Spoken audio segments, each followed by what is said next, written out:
Hey guys, welcome back to the channel. I hope everyone's doing well on this last trading day for 2023. So let's get into how iSpy did versus JEPY. So again, they still haven't gotten back to me yet at the time of this recording with that an actual explanation for like the NAV to swap exposure. I only have like the generic email. So anyway, let's just continue. So according to this like the opposite position, they're trying to replicate the 480/30 covered call. So using their moneyness, I backed into like their price, the 4,783.13, which is pretty close to the 4,783.35 close from December 28th. So that's good enough for me. And then I also assumed that they got filled at a mid price of 70 cents. So 70 cents divided by uh, 40, 4783.35 is about 1 basis points for the day. And then since the strike price is quite a bit higher, there's a potential appreciation all the way up to 48.30, which is almost 1% for the day. So it's about 98 basis points. Whereas at JEPY, they got filled at $14.30. So over a strike price of 47.95, that's about 30 basis points for the day. So everything looked okay before the market opened. And unfortunately for both of them, the uh, today didn't quite work out as they both wanted. So today was a bit of a womp womp day.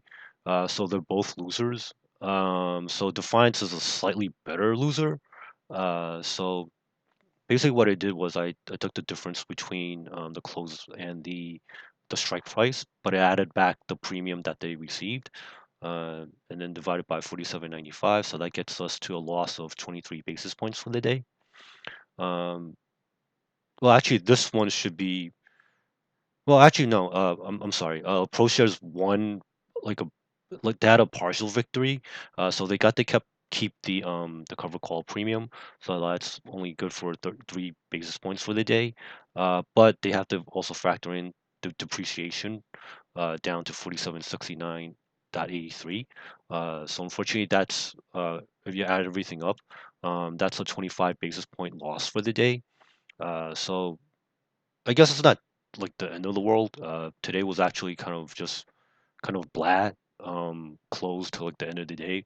I'm guessing there's probably just like some last minute tax loss harvesting. That at least that's my opinion. Defiance kind of wins also in volume. It's quite a bit larger than iSpy. Again, no updates to like on the website in terms of like the payable date. So again, it's probably going to be in January. Well, I still think it's a good time to be live. I think competition is still good for the space. It's interesting to see how Defiance still narrowly beat out iSpy, even though it's like I kind of expected the opposite. But because like Defiance is pulling in more premium upfront, that gives them like a bigger cushion. But I still think it's good to have like different risk return profiles and distribution dates.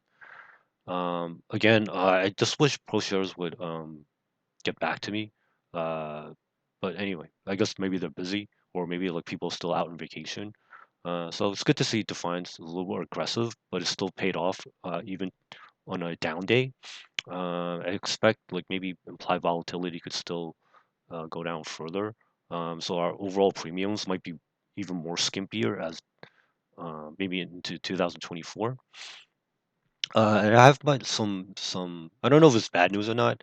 I think I might have to pause this series just because um uh, on maybe like on boring days, like maybe I'll just skip because I need to like really save my voice, my throat. Uh, but I think I'll probably bring it back when something interesting happens because I really do want to see like what happens when there's like a really big down day or like a really big up day, just to see how they compare in terms of performance. So if you like this type of content, please consider giving us a like um, and I and I want to just thank everyone again for all the all-in new subscribers to close out the trading year for 2023, and I hope everyone has a great 2024. So again, thank you for watching, and I hope everyone has a great day. Bye now.